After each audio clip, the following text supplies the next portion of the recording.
Probando. Buenas, buenos días, hermanos. Que Dios les bendiga.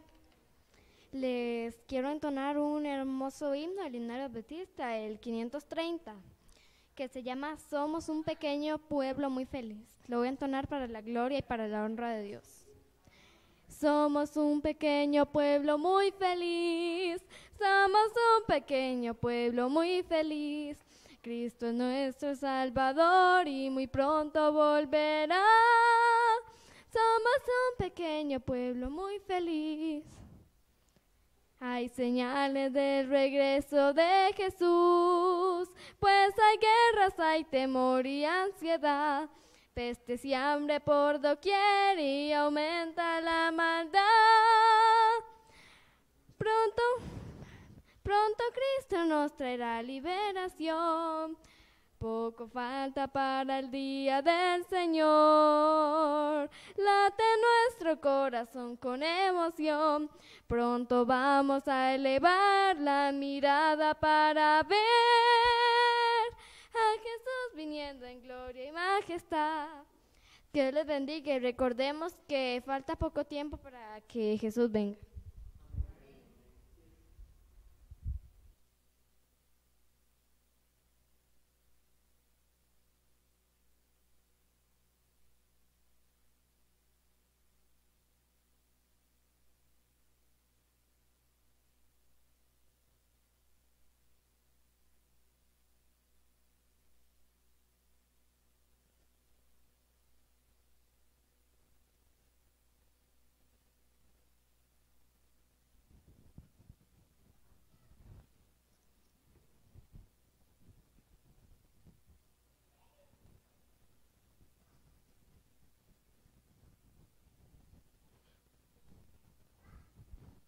Muy buenos días.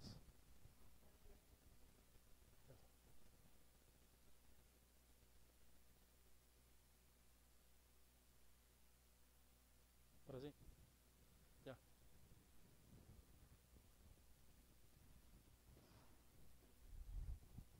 ¿Se escucha ahora?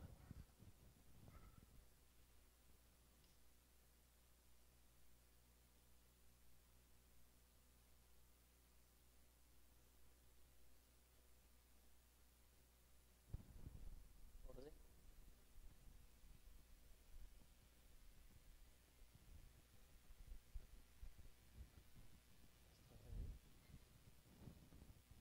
Creo que ahora sí se escucha, ¿verdad? Okay. Muy buenos días, que Dios los bendiga. Estamos contentos de estar aquí con ustedes. Vamos a tener un tema hoy muy interesante, de gran actualidad en este tiempo. Vamos a ir nuevamente a la lectura bíblica que se encuentra en Mateo capítulo 24. Vamos a leer el versículo 15 y el 16.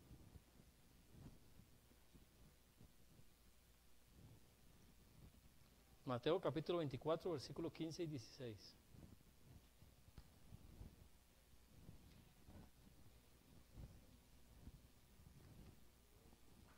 Si alguien lo tiene, se puede poner de pie y lo puede leer.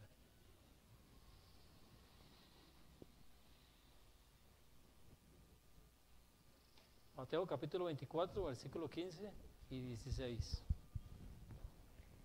Por tanto, cuando veáis la abominación de la desolación de que se habló por medio de la profecía de Daniel, colocada en el lugar santo, el que lea, que entienda. Entonces los que estén en Judea, huyan a los montes. Muchas gracias. Antes de analizar el contexto de esta cita, vamos a ver lo que nos dice estos dos versículos.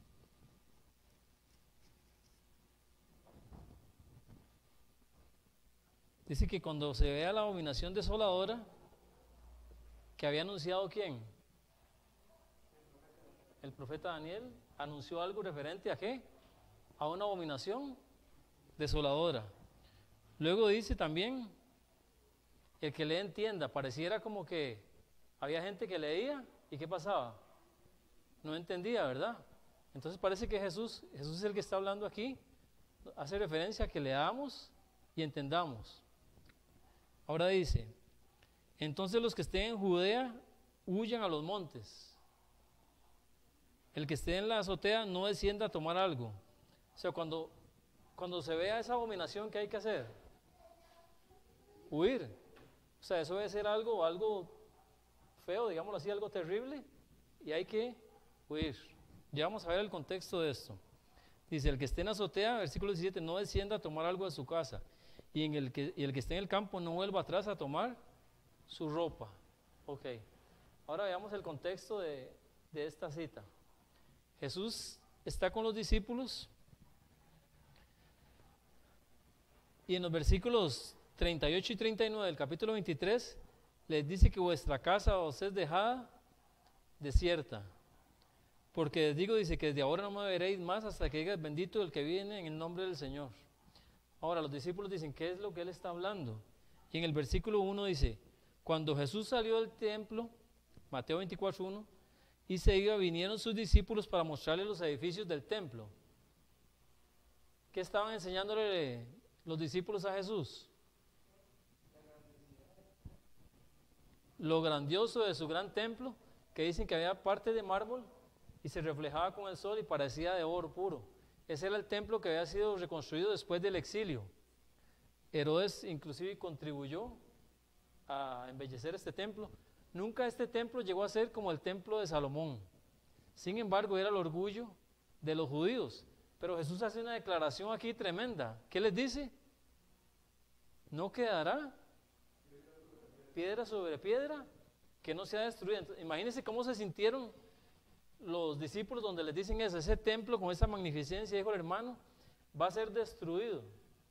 Y dice el versículo 3, y sentándose en el monte de los olivos, los discípulos se le acercaron aparte diciendo, dinos. Entonces ellos quedaron intrigados y ahora le hacen a Jesús dos preguntas. ¿Cuándo serán estas cosas? ¿Y qué señal habrá de tu venida y del fin del mundo? Cuando preguntaron cuándo serán estas cosas, ¿a qué se referían? ¿Ah? A la destrucción del templo.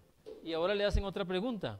¿Y qué señal habrá de tu venida y del fin del siglo? ¿Verdad? Hicieron dos preguntas. Ahora, yo voy a hacer algunos libros históricos aquí. Voy a leer, la mayoría de los que estamos aquí hemos leído Mateo 24, ¿verdad? Es conocido como Mateo 24, las señales del tiempo del fin, donde Jesús enumera, el mismo Jesús enumera una serie de señales, ¿verdad? Y eventos que va a haber en la tierra antes de que Él venga aquí, ¿verdad? Pero lo interesante de esto es que, vámonos al momento histórico, ¿a quién le está hablando Él? A los discípulos. Y les está diciendo que el templo de Jerusalén iba a ser ¿qué? Destruido. Pero ellos quieren también saber qué va a ser en el fin del tiempo. Ahora vean qué interesante lo que dice aquí.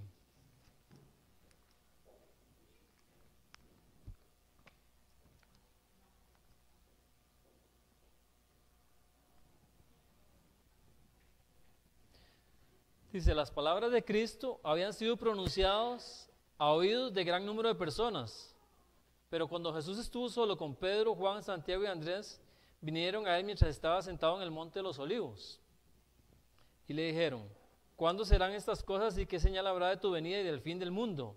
Vean qué interesante. Dice, en su contestación a los discípulos, Jesús no consideró por separado la destrucción de Jerusalén y el gran día de su venida. Ahora, la venida de Jesús y la destrucción del templo de Jerusalén estaba ¿qué? Separado por un lapso de años, ¿cierto? Por un gran tiempo. ¿Alguien se acuerda cuándo fue destruido el templo de Jerusalén? 70 después de Cristo, ¿verdad? Ok, ahora vamos a ver un poco más acerca de eso. Pero vean lo que hizo Jesús. Mezcló la descripción de estos dos acontecimientos, ¿oyeron? Cuando Él empieza a hablar, mezcla la descripción de estos dos acontecimientos. Entonces, por ejemplo, cuando Él dice, habrá guerras y rumores de guerra, ¿para cuándo se refiere eso? ¿Para el tiempo de ellos o para nuestro tiempo?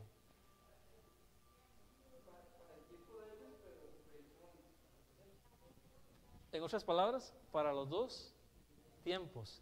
O sea, cosas que iban a suceder. Como la pregunta de ellos fue, ¿cuándo se va a destruir el templo? Pero ¿cuándo va a venir usted? Entonces Él empieza a decirles varios acontecimientos que van a suceder, pero noten esto y ténganlo presente. los acontecimientos que él dice van a tener que ver ¿qué? Con la destrucción de Jerusalén, pero ¿con qué también? Ajá, con el tiempo del fin y su venida a esta tierra. Entonces empieza a enumerar algunos eventos interesantes.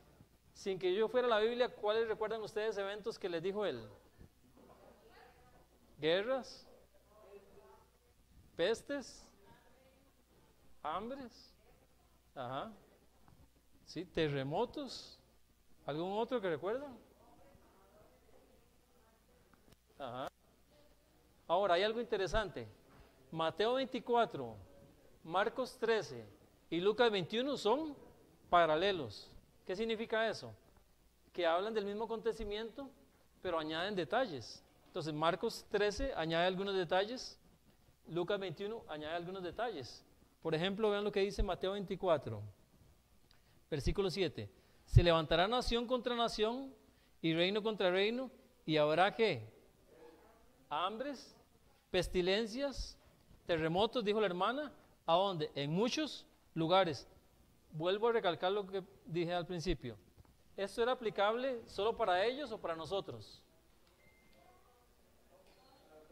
Para los dos grupos, tanto para el tiempo de ellos, que estas eran señales antes de ¿qué? De la destrucción del templo.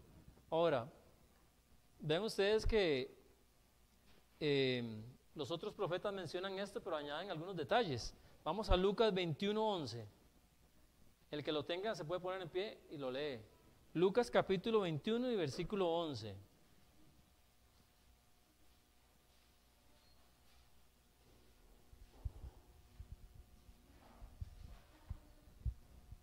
Lucas 21:11. Ajá. Habrá grandes terremotos y en diferentes lugares, hambres y pestilencias, y habrá terror y grandes señales del cielo. Ok, muchas gracias.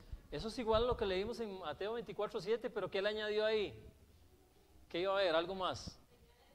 Señales en los cielos, muchas gracias. ¿Vieron qué interesante?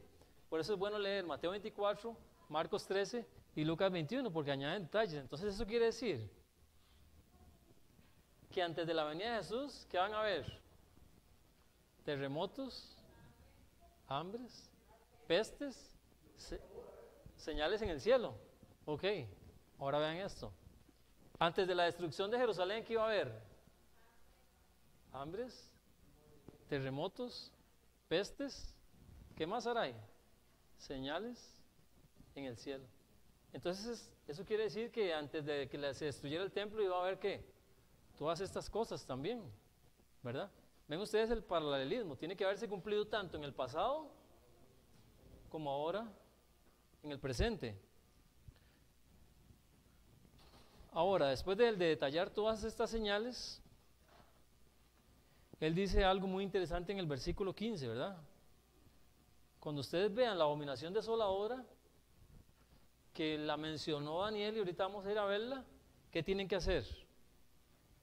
Huyan a los montes, salgan corriendo. Ahora, ¿quiénes tenían que salir corriendo? ¿Quiénes tenían que huir? ¿En qué momento? Cuando vieran la abominación desoladora. ¿Qué tenía que hacer el pueblo de Dios?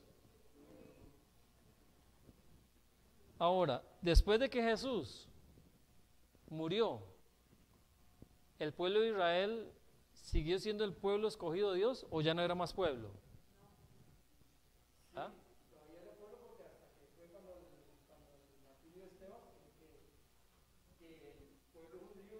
Ajá. Sí, ok. Y un poquito antes el pueblo dijo, que Pilato le dijo, ¿a quién los libero? Y ellos dijeron, a Barrabás. ¿Y qué dijo el pueblo? ¿Su sangre sea sobre nosotros? O sea, prácticamente ahí dieron la sentencia, ¿verdad? Pero ok, como dice el hermano, ya cuando ellos mataron a Esteban, prácticamente ¿qué? Ahora les hago una pregunta. ¿En la mente de ellos creyeron que siguieron siendo el pueblo de Dios, sí o no? ¿Sí? Efectivamente, ¿verdad que sí? Ok.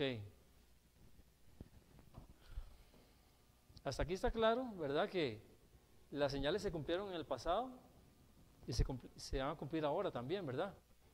El pueblo de Israel siguió creyendo que era el pueblo escogido de Dios.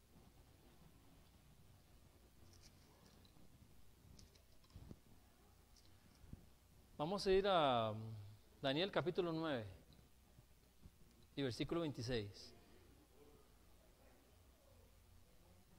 Daniel 9, 26. Si alguien quiere leerlo, se puede poner de pie y lo lee. No vamos a ver el capítulo entero porque nos tomaríamos demasiado, ¿verdad? Pero sí voy a más o menos decir de qué habla y vamos a enfatizar en el versículo del cual Jesús dijo: cuando veáis en el lugar santo la abominación desoladora que habló el profeta Daniel, el que lee, entienda, ¿verdad? Entonces, ellos para saber cuándo tenían que huir, ¿qué tenían que saber?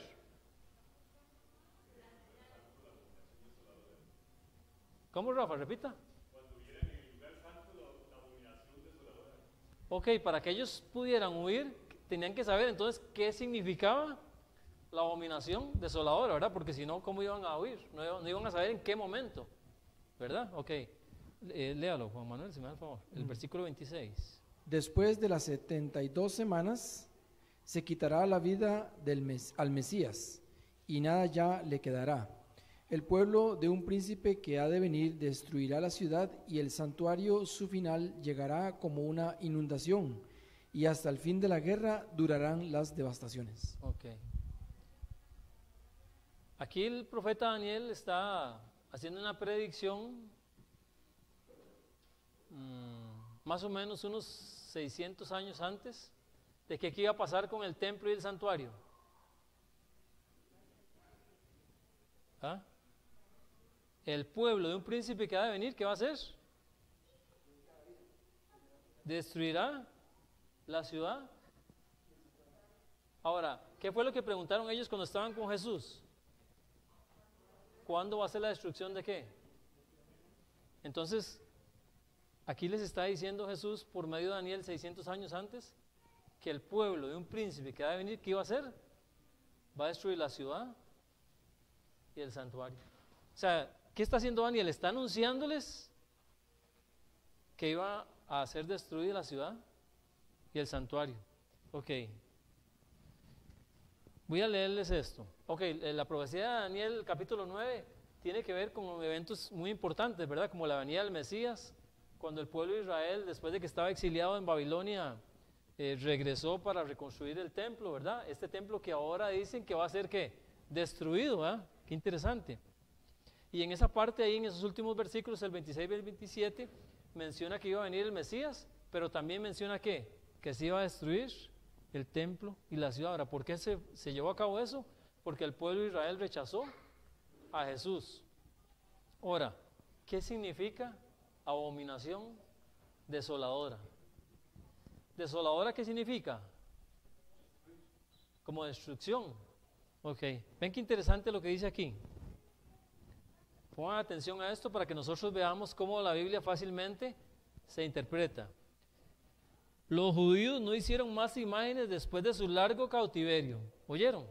Después de que estuvieron cautivos en Babilonia, casi 68 años, sí, más o menos, como 68 años, un poquito menos. Dice que ellos regresaron a reconstruir la ciudad del templo. ¿Y qué hicieron los judíos? Según lo que leí, no volvieron a hacerse estatuas, ni ídolos, ni imágenes de fundición, ni de madera, ni de nada. Pero vean qué interesante. Los judíos no hicieron más imágenes después de su largo cautiverio. Ahora ven qué interesante. Llamaban abominación a la imagen que ostentaban las insignias o estandartes romanos. ¿Oyeron, mis hermanos? Cuando los romanos llegaban, los romanos, ustedes saben que se hizo un pueblo muy grande y conquistó el mundo alrededor del año 168, el mundo conocido en ese entonces, al año 476, un poco menos de 1000 años, ¿verdad? Fue un pueblo sumamente poderoso. Cuando Jesús vino estaba en una parte de su gran apogeo. Los romanos eran muy inteligentes para gobernar a las naciones que ellos conquistaban. ¿Saben qué hacían? Por ejemplo, conquistaban esta nación y los dejaban, digamos, hacer ciertas prácticas y tener cierta independencia, pero digámoslo así, ellos eran los dueños. Eso hicieron con los judíos. Por eso los judíos siguieron practicando sus rituales y todo, porque ellos recibían el permiso del imperio, pero ellos sabían hasta qué punto el imperio no los dejaba hacer ciertas cosas. Entonces ellos fue como se hizo grande a través del tiempo el imperio romano, ¿verdad? Con esas cosas que hacía tan interesantes. Ahora, dice aquí, los judíos no se hicieron más imágenes después de su largo cautiverio. Oiga, llamaban abominación a la imagen que ostentaban las insignias o estandartes romanos. Los estandartes romanos, cuando ellos iban a conquistar un pueblo, plantaban unas picas así y tenían imágenes del sol, imágenes de águilas y otra serie de figuras. Y entonces dice que cuando los judíos vean eso, ellos decían, estos son abominaciones. Qué interesante, dice. Llamaban abominación a la imagen que ostentaban las insignias o estandartes romanos, especialmente cuando estos emblemas eran colocados en un lugar prominente para ser reverenciados. ¿Oyeron? O en lugares que no debían ser. Por ejemplo, si en el templo de Jerusalén ellos clavaban eso, era que una abominación desoladora, porque ese era un lugar que santo. ¿Recuerda lo que decía? Cuando veáis en el lugar santo, la abominación desoladora. Dice, consideraban que esa reverencia era una violación del segundo mandamiento. Cuando la insignia romana fue erigida en el lugar santo del templo, la consideraban como una abominación. Entonces, cuando Jerusalén fue destruida, los romanos llegaron y pusieron ¿qué? Estandartes, y ellos dijeron, esta es la abominación desoladora. Ahora vamos a Lucas 21:20, porque entonces él también nos va a dar más detalles.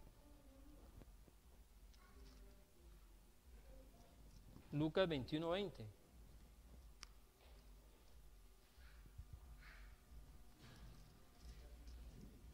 Si alguien lo quiere leer, se puede poner de pie y lo lee.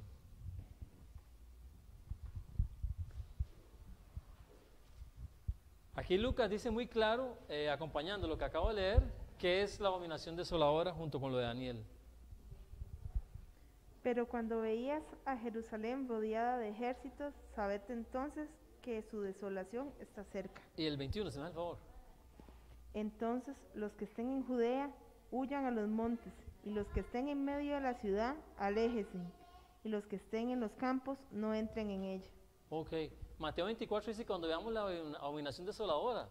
Entonces, ¿qué era la abominación desoladora? Según Lucas 21:20.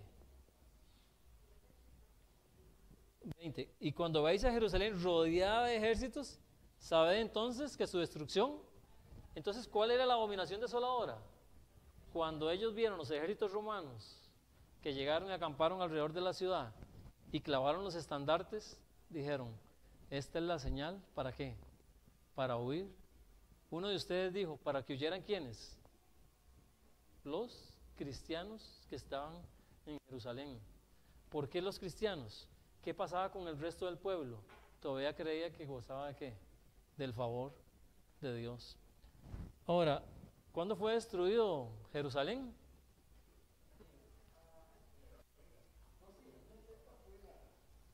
En el año 70 después de Cristo.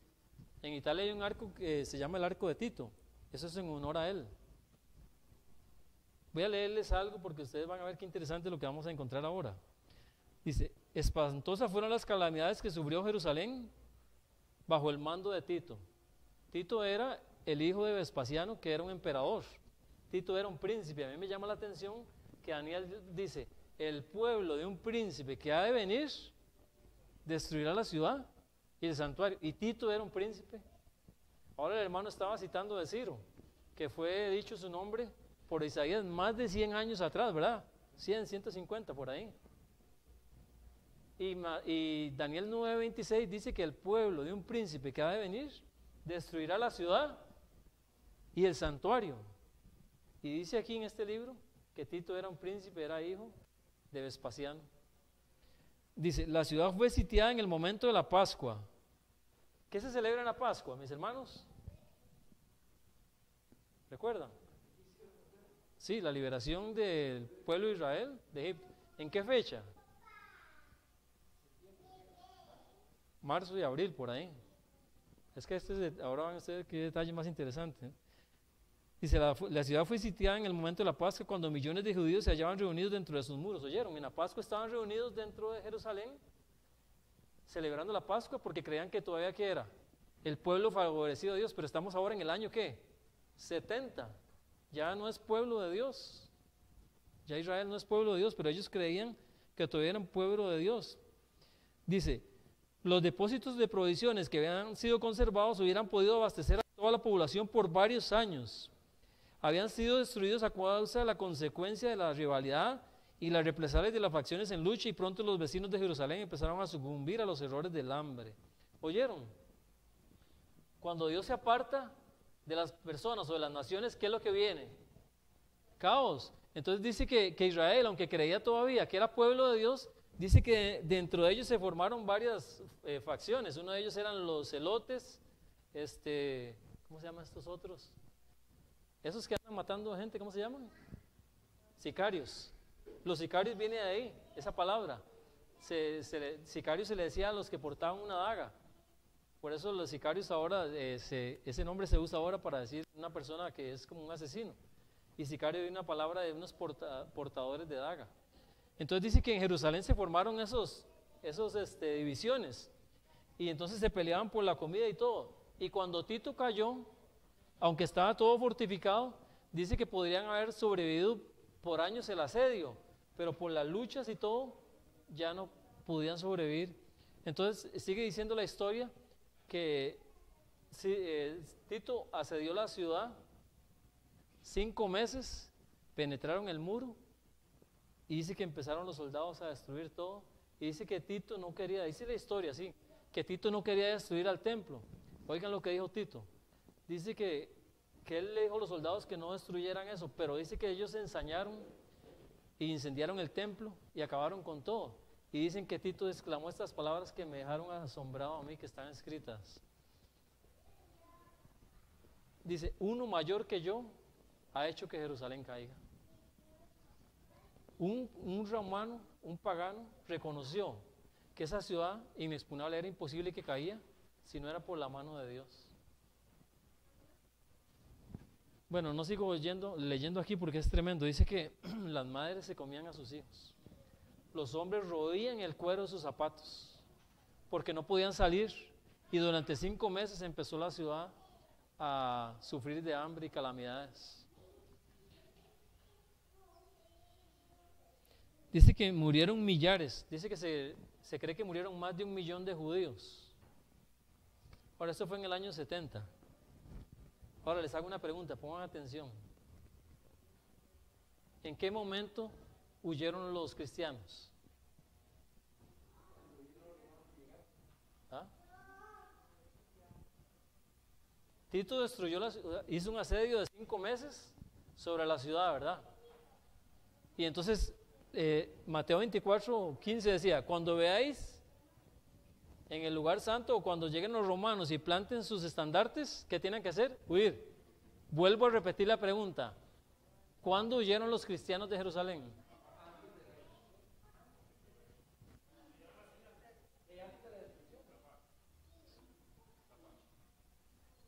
¿Alguien sabe alguna fecha? ¿Ah?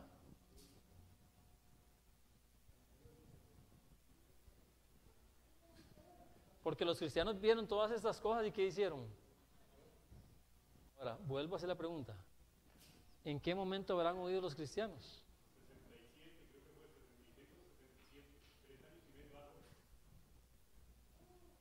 Ve qué interesante lo que sucedió en el año 66.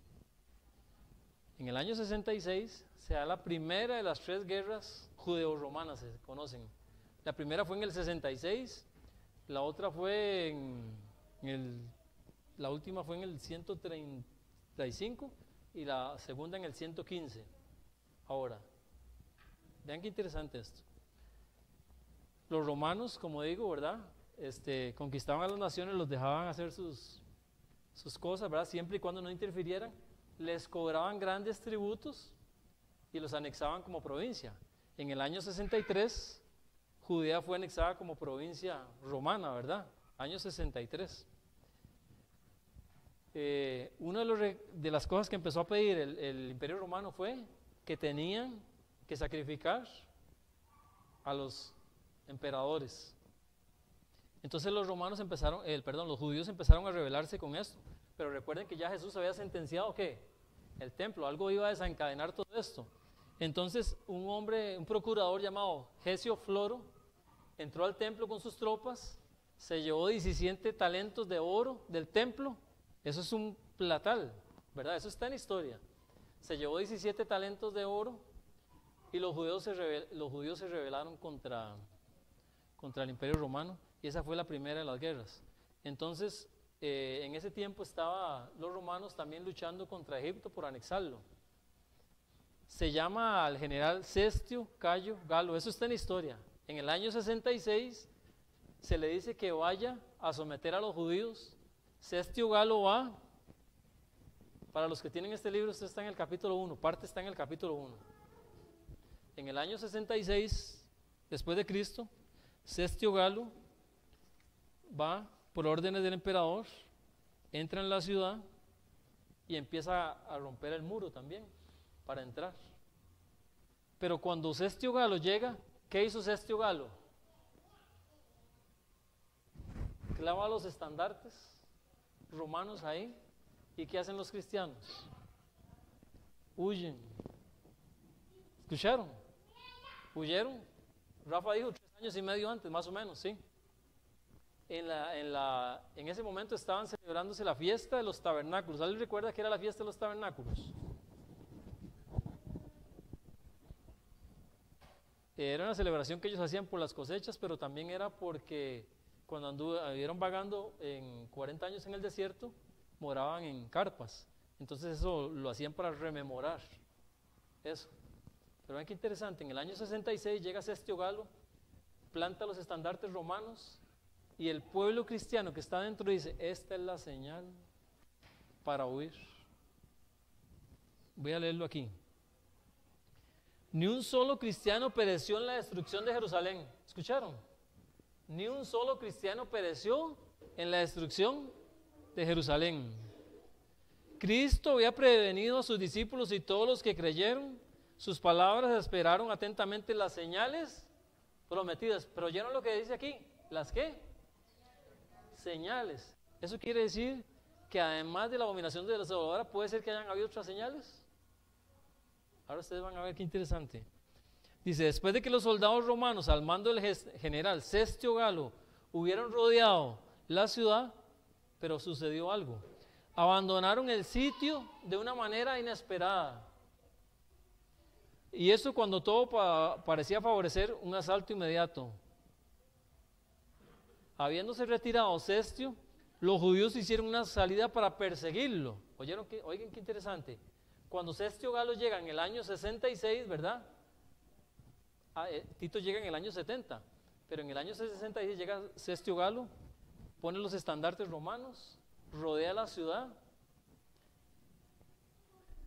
la toma por asalto, pero en un momento u otro dice que no se sabe, hay 2 razones por las que sucedió esto. Dicen que Cestio estaba atacando la ciudad y de un pronto a otro se retira, estudiando varias cosas, porque la Biblia no especifica bien. Hay 2 posibles cosas que sucedieron. Una, Cestio Galo fue llamado para combatir en Egipto, que estaba siendo una amenaza peor que los judíos en ese momento. Y la otra, que por obra de Dios, que se menciona aquí, Cestio Galo por una razón se retiró. Dice aquí: no obstante, la provisora misericordia de Dios había dispuesto los acontecimientos para bien de los suyos. Ya la señal estaba dada a los cristianos que aguardaban el cumplimiento de las palabras de Jesús. O sea, Dios hizo que de alguna manera, aunque pareciera que la respuesta más plausible es que Cestio Galo se devolvió para combatir a Egipto. Pero en ese momento, ¿qué pasó con los cristianos? Dijeron, esta es la señal, y huyeron. Pero vean lo que hizo el pueblo de Israel que estaba dentro. Habiéndose retirado Cestio, los judíos hicieron una salida para perseguirlo. Y entre tanto que ambas fuerzas estaban así empeñadas, los cristianos pudieron salir de la ciudad. ¿Oyeron? Que mientras los judíos se pusieron a pelear con los romanos, donde iban huyendo, los cristianos se fueron. Ahora ven qué interesante. Se van los judíos a perseguir a los romanos y los emboscan en una parte que se llama Bet Orón. Eso está en la Biblia, sí, pero también está en la historia. Dice que los emboscan en un valle que se llama Bet Orón. Y Bet Orón significa casa de un dios pagano. Y en Josué 10:10 se llevó a cabo una batalla ahí precisamente que fue ganada por Josué. Y entonces donde los emboscan ahí, les propinan 6,000 bajas, una legión entera de los romanos muere y los judíos se retiran contentos y felices y dicen, Dios está con nosotros. ¿Oyeron, mis hermanos? Los judíos que han rechazado a Dios y que en ese momento vencen a las fuerzas romanas dicen, Dios está con nosotros, vencimos, y se vuelven todos contentos y felices para Jerusalén. Estamos hablando en el año 66, mientras los cristianos se van a una ciudad cercana que se llama Pela.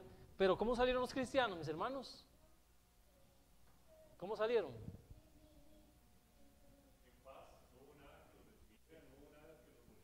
Ok, sí, está bien eso. Pero, ¿qué dice? Cuando ve la abominación desoladora, ¿qué está diciendo? Cuando el que esté en la azotea, ¿qué? Huya. El que esté en el campo, huya. ¿Qué se llevaron? Nada. No se llevaron nada, mis hermanos. ¿Ah? Sí, no se llevaron nada. Entonces vean ustedes qué interesante lo que está sucediendo. Se devuelven los judíos contentos y felices de que le propinaron una derrota en el año 66 a Cestio Galo, 6,000 bajas, y los cristianos dicen, no, estas son las señales, esta es la señal. Se devuelven a la ciudad de Pela porque dicen, no, esta es la señal. Los que tenían fe dicen, estas son las señales. Y ahora vamos a ver que hubo otras señales. ¿Y cómo está el pueblo ahora en Pela? Viendo a ver cómo hace para sobrevivir. Los judíos ahora se encierran otra vez ahí, dejan de pagar tributos al emperador y dicen, Dios está con nosotros. ¿Y saben qué hacen? Empiezan a salir más falsos profetas y dicen, el Mesías va a venir pronto. El Mesías va a venir pronto.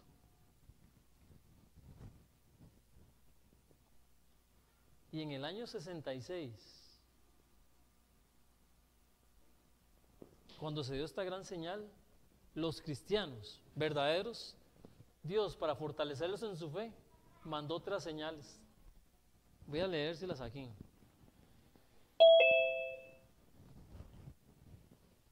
En el año 65, el historiador romano Tácito dice, este año deshonrado por tantos hechos de horror, los dioses lo distinguieron aún más. Tácito era un historiador romano. Y vean lo que dice Tácito, vean lo que sucedió en el año 65.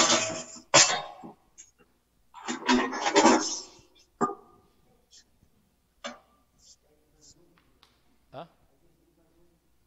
Sí. En el año 65 dice el historiador Tácito que sucede algo interesante en el Imperio Romano. Compañía era una provincia romana. ¿Y saben ustedes qué pasó? Una gran peste que arrasó. ¿Escucharon? Una de las señales que eran pestes. Dice, Compañía fue devastada por un huracán que tumbó edificios, árboles y sembrados donde quiera, aún en las puertas de la ciudad, dentro de la que una peste redujo todo rango de la población, aunque sin rasgos de disturbio atmosférico que ojo pudiera detectar. Las casas estaban llenas de muertos, los caminos obstruidos de funerarias, no escapando nadie irrespectivo de sexo, edad, libre y esclavo. ¿Escucharon, mis hermanos? En el año 65, en una provincia romana llamada Compañía, que hubo un huracán y desató ¿qué? ¿Una qué? Una pandemia, una peste. En el año 66, cuando Cestio Galo invade la ciudad, estaban celebrando ¿cuál fiesta? Tabernáculos. ¿Cuándo se celebra tabernáculos? Septiembre, octubre. ¿Y saben qué sucedió en ese año?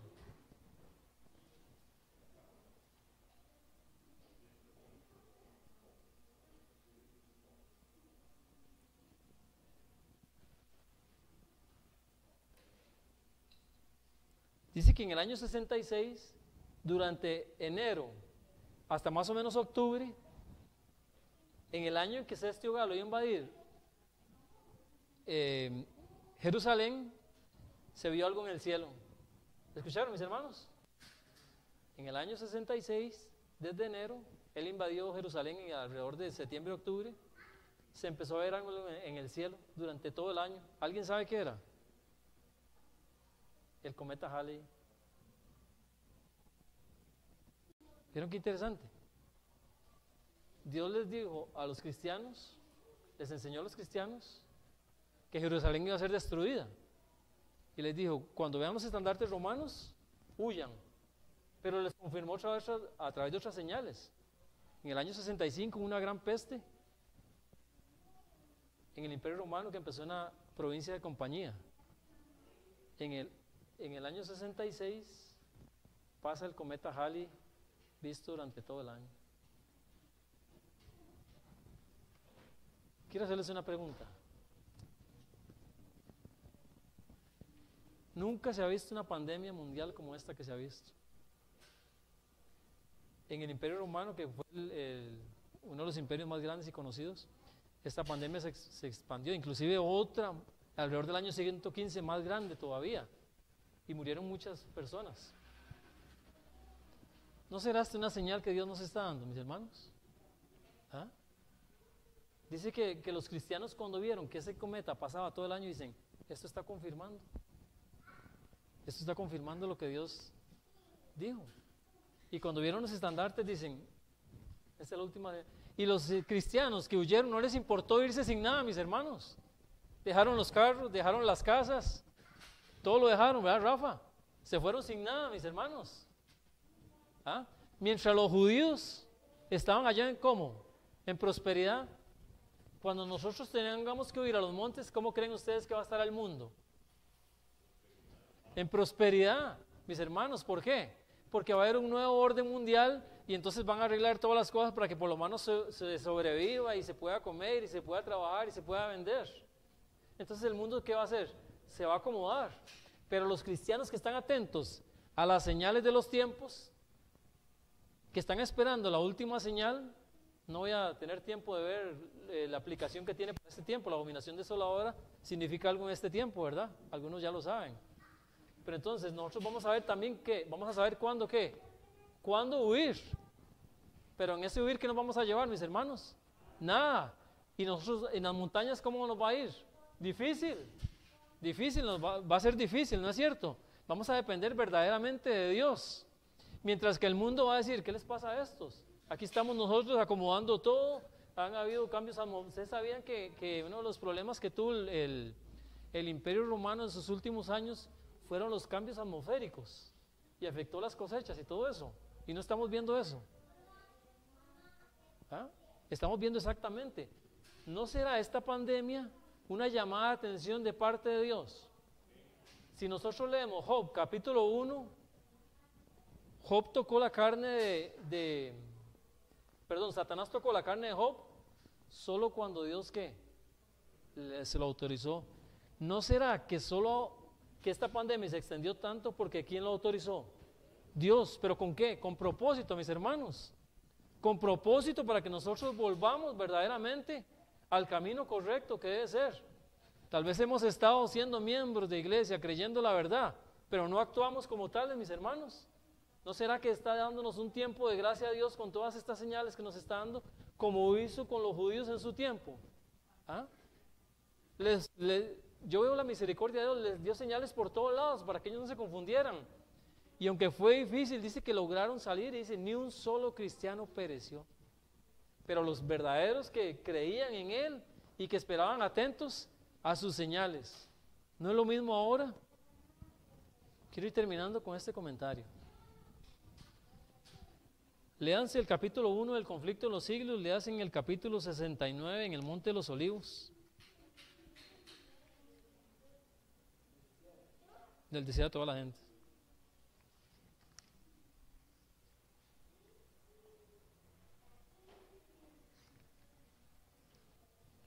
Por cuanto no sabemos la hora exacta de su venida, se nos ordena que velemos. ¿Qué tenemos que hacer, hermanos? O sea, Dios va a ir mandando las señales, pero no sabemos exactamente cuánto es. Es más, desde ahora les voy a adelantar esto. Hay gente que anda diciendo que faltan 3 años y medio. ¿Saben por qué? Porque Cestio Galo invadió la ciudad en el año 66 y 3 años y medio vino Tito y destruyó la ciudad, pero la Biblia no dice nada de eso, entonces no me voy a meter en eso. Esas son interpretaciones que la gente da, que hasta parecieran muy acertadas, pero la Biblia no dice nada de eso. Dice, bienaventurados aquellos siervos a los cuales cuando el Señor viniere hallare velando. Los que velan esperando la venida de su Señor no aguardan en ociosa expectativa. ¿Oyeron, mis hermanos? Los que aguardan la venida de Jesús, dicen, no están en ociosa expectativa. En otras palabras, no están sin hacer nada. La espera de la venida de Cristo debe inducir a los hombres a temer al Señor y su juicio sobre los transgresores. Se les ha de hacer sentir cuán grande pecado es rechazar sus ofrecimientos de misericordia. Eso hicieron los judíos, mis hermanos. ¿Cuánto tiempo les dio Jesús para que se arrepintieran? 40 años después. ¿Y saben lo que dice? Lo que dice en este libro, creo que es, no sé si es un libro de historia. No, es en este libro. Dice que Jesús, cuando ellos dijeron, su sangre sea sobre nosotros y sobre nuestros hijos, condenaron a los hijos. Pero dice que como Dios es un Dios de misericordia y amor, y los hijos no tienen que pagar los pecados de los padres, envió a los discípulos a predicarle a los hijos de ellos durante 40 años, hasta que llegó al límite de la paciencia de Dios en el año 70 y ya fue destruido todo. Pero oyeron, mis hermanos, Dios tuvo paciencia y no permitió que los padres condenaran a sus hijos. Dice que los discípulos y todos ellos fueron a predicarles a ellos para que no pagaran los pecados de sus padres. Dice, los que aguardan al Señor purifican sus almas obedeciendo la verdad. ¿Cuál es la tarea de nosotros, mis hermanos? Esta.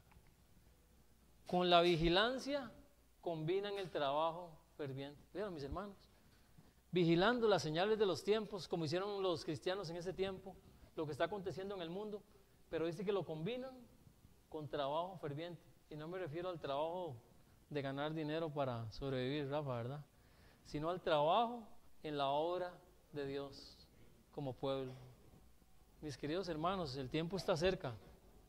¿Será esta una de las señales que nos está dando Dios, como se lo dio a los judíos antes de su venida? Esta pandemia, mis hermanos, esto ha revolucionado el mundo, la economía está cambiando y vendrán otras cosas. Es hora de estar atentos, mis hermanos, y guardar nuestros hogares, cuidar a los nuestros, ¿verdad, Rafa? Cuidar nuestras familias. La venida de Cristo se está acercando, mis hermanos, rápidamente.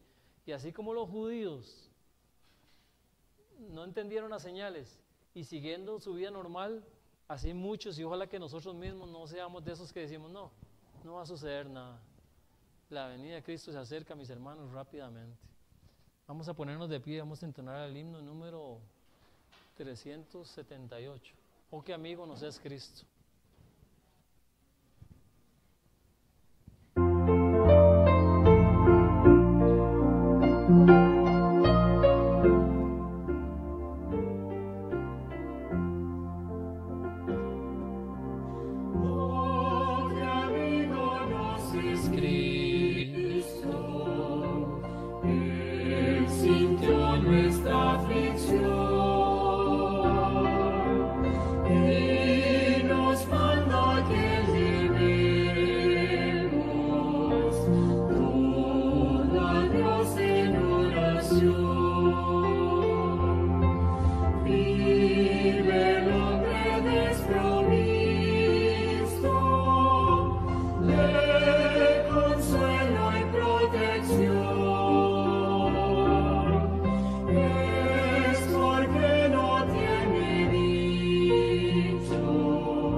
En sus brazos cariñosos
mis hermanos. Cuando esos cristianos salieron de pela, mis hermanos iban cantando aunque no llevaban nada. Así tenemos que ser nosotros. Termino con esto. El sol brilla en los cielos y recorre su órbita acostumbrada, y los cielos continúan declarando la gloria de Dios. Los hombres siguen comiendo y bebiendo, plantando y edificando, casando y dándose en casamiento. Los negociantes siguen comprando y vendiendo.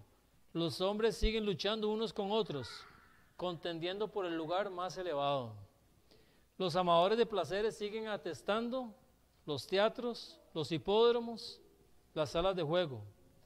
Prevalece la más intensa excitación, y sin embargo el tiempo de gracia está llegando rápidamente a su fin. Y cada caso está por ser decidido para la eternidad. Satanás ve que su tiempo es corto. Ha puesto todos sus agentes a trabajar a fin de que los hombres sean engañados, seducidos, ocupados y hechizados hasta que haya terminado el tiempo de gracia. Solo usted y yo sabemos en qué nos tiene ocupados Satanás, mis hermanos, esperando que se termine el tiempo de gracia como pueblo y como individuos. Si en esta mañana usted cree que Satanás lo tiene entretenido con algo, mis hermanos, es la hora de decirle a Dios, dame fuerza para renunciar a eso. Si es el trabajo, si es una persona, puede ser una persona, mis hermanos, una actividad, un vicio, algo que lo esté apartando de Dios, porque el tiempo verdaderamente es corto, mis hermanos, el tiempo de gracia se está acabando ya. Vamos a terminar con una oración y los que quieran ponerse de rodillas pueden hacerlo.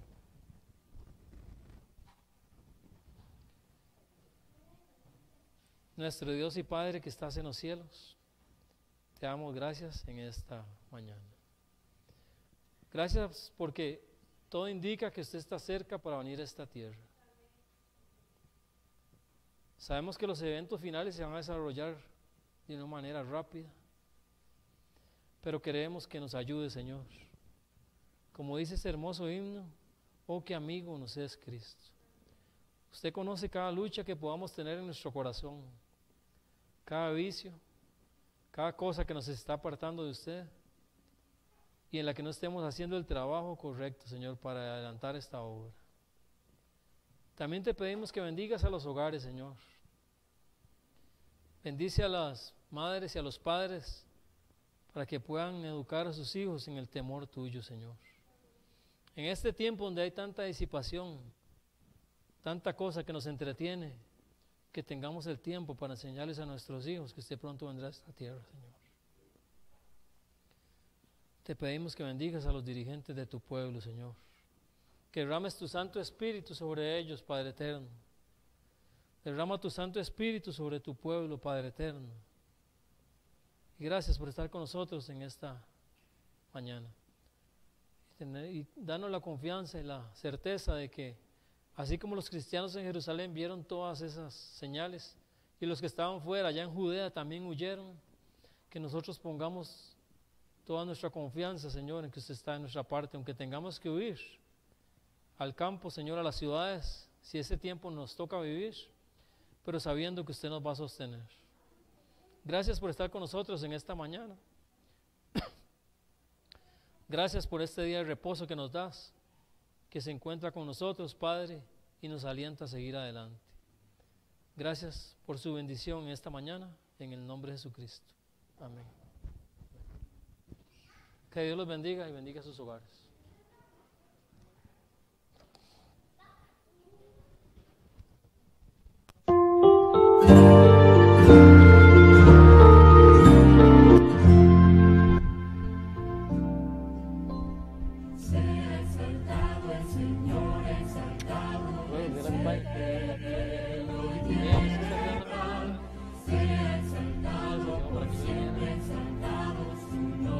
Gracias.